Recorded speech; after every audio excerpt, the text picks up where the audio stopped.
Iba ang ihip ng hangin sa crypto market ngayon. Dahil habang ang karamihan ay nakatutok po sa panandali ang galaw ng presyo, may malaking structural split na nagaganap sa background.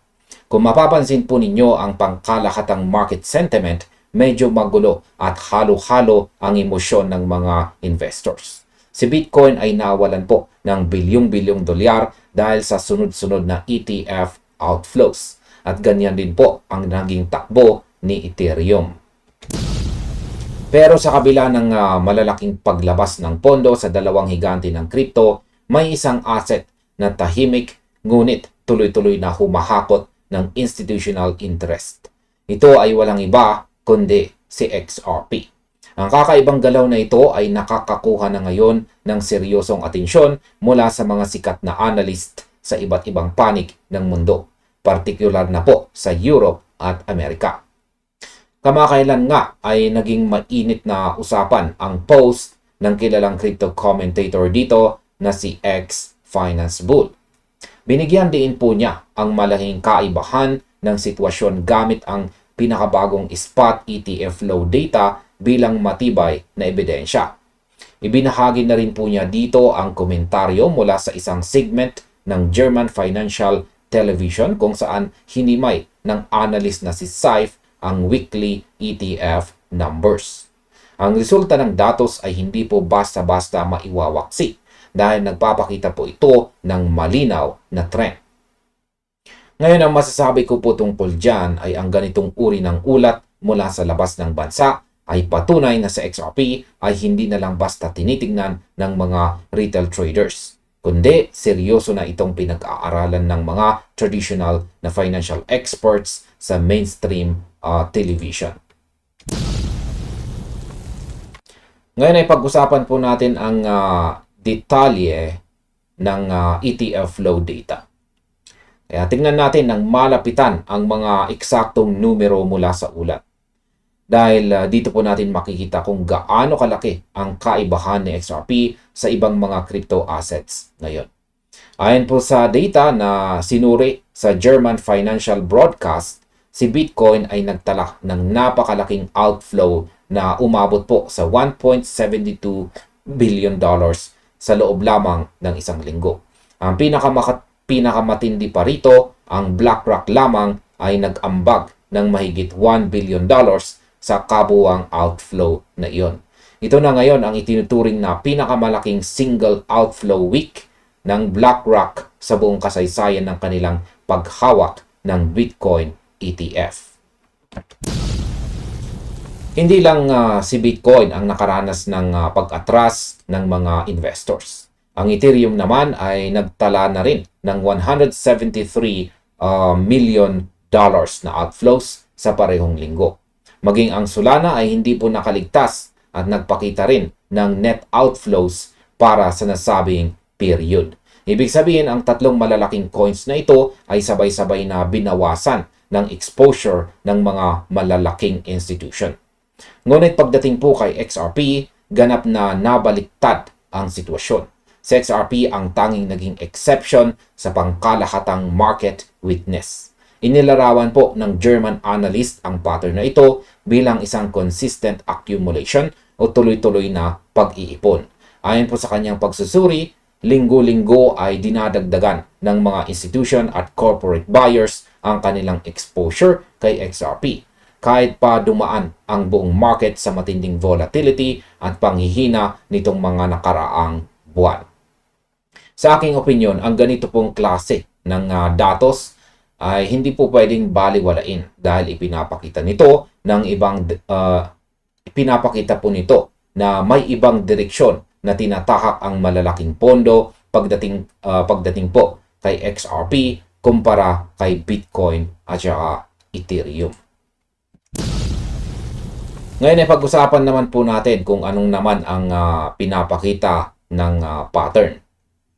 Ayan, ang katatagan ng inflow trend ni XRP ang pangunahing dahilan kung bakit nag-iiba ang pananaw ng mga eksperto. Habang si Bitcoin at Ethereum ay nakakaranas ng pabago-bago at pababang direksyon sa kanilang institutional flow data, si XRP ay nananatiling nasa positibo at steady na trajectory. Ito po ang tinatawag ni ex-finance bull na ang ETF flows ay literal na sumisigaw ng divergence. Ayan, ex-finance bull described this as ETF flows screaming divergence. Ang ganitong senaryo ay nagpapahiwatig po ng isang napakahalagang bagay. Ang demand mula sa corporate at institutional buyers ay hindi nakadepende sa panandaliang pagbaba o pagtaas ng presyo.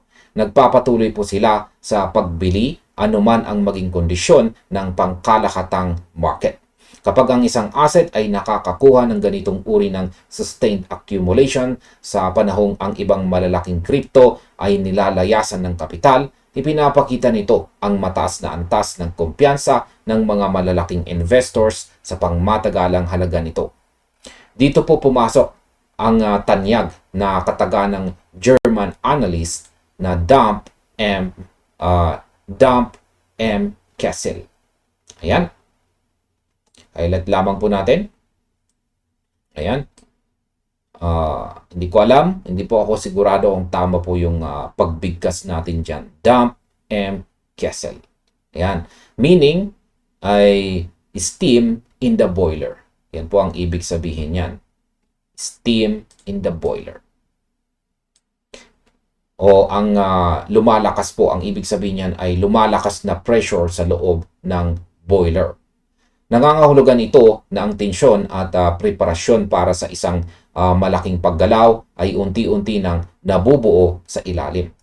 Dahil lamang sa ETF flow data na ito, ang mga German financial analysts na sumusubaybay sa mainstream financial television ay opisyal nang nagpahayag ng kanilang pagiging bullish kay XRP. Kaya sa aking opinyon, kapag ang mga traditional na ekonomista sa Europe ay nagsimula ng magsalita ng positibo tungkol sa on-chain flow ng isang crypto asset, nangangahulugan nito na may nakikita po silang mas malalim na structural value na hindi pa napapansin ng karaniwang tao.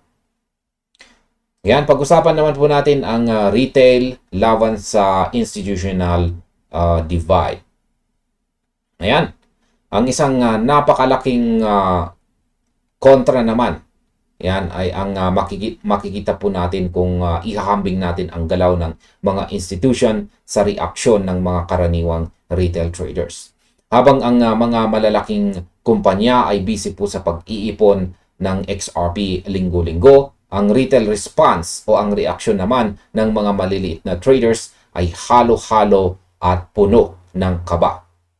Marami sa mga retail investors ang kasalukuyang nakakaranas ng panic dahil sa panandaliang galaw ng presyo ng XRP sa market. Ito ang tinatawag na classic na paghihiwalay ng landas ng dalawang grupo ng investors. Ang mga retail traders ay madalas na nakatutok sa short-term price action, yung mga maliliit na candlestick sa chart na nakikita po sa araw-araw. Kapag nakakakita po sila ng kaunting pagbaba, madali po silang panghinaan ng loob at magbenta dahil sa takot. Ngunit ang institutional behavior na makikita po sa ETF data ay gumagalaw po sa kabaliktaran na direksyon. Habang nagpapanik ang marami, doon naman sinasamantala ng mga malalaking pondo ang pagkakataon para mag-accumulate ng maramihan. Ang data trail ay hindi po nagsisinungaling. Ayan, sa bawat linggo na lumilipas, habang ang kapital ay lumalabas sa mga produkto ng Bitcoin at Ethereum, si XRP ay patuloy na nakakakuha ng fresh na pondo. Ang ganitong uri ng pattern ng accumulation na nagpapatuloy sa kabila ng mahirap na panahon para sa pangkalahatang crypto space ang dahilan kung bakit nakatutok ang mga analyst ngayon sa susunod na posibleng mangyari. Kaya ang masasabi ko po tungkol dyan ay ang hidwaan na ito sa pagitan ng retail panic at institutional buying ay nagpapakita lamang kung sino ang may mas malawak na pananaw sa market. Ang mga institution ay naghahanda para sa pangmatagalang takbo, habang ang retail ay madalas na nadadala ng emosyon. At ayan sa kabuuan, Ang kasalukuyang sitwasyon ni XRP ngayong June 2026 ay nag-iiwan po ng isang napakalinaw na mensahe. Ang Dump M. Kessel o ang namumuong pressure sa boiler ay isang paalala na ang tunay na lakas ng isang asset ay madalas na nakatago sa likod ng mga on-chain data at ETF flows at hindi lang sa pang-araw-araw na presyo na nakikita ng publiko. Ang tuloy-tuloy po na pagpasok ng kapital kay XRP habang ang BlackRock at iba pang malalaking institution ay nagtatala ng bilyong dolyar na outflows kay Bitcoin ay isang hindi pangkaraniwang kaganapan sa crypto industry. Nagpapakita po ito ng malaking tiwala mula sa mga corporate at saka international buyers na patuloy na nagpapalawak ng kanilang position. Kaya sa aking kabuang opinyon, ang market ay palaging may kaakibat na panganib at volatility. Kaya napakahalaga na patuloy nating subaybayan ang mga ganitong uri ng institutional data. Ang divergence na ito sa pagitan po ni Bitcoin, Ethereum at XRP ay maaaring maging mitsa ng isang bagong yugto sa market na dapat paghandaan ng lahat.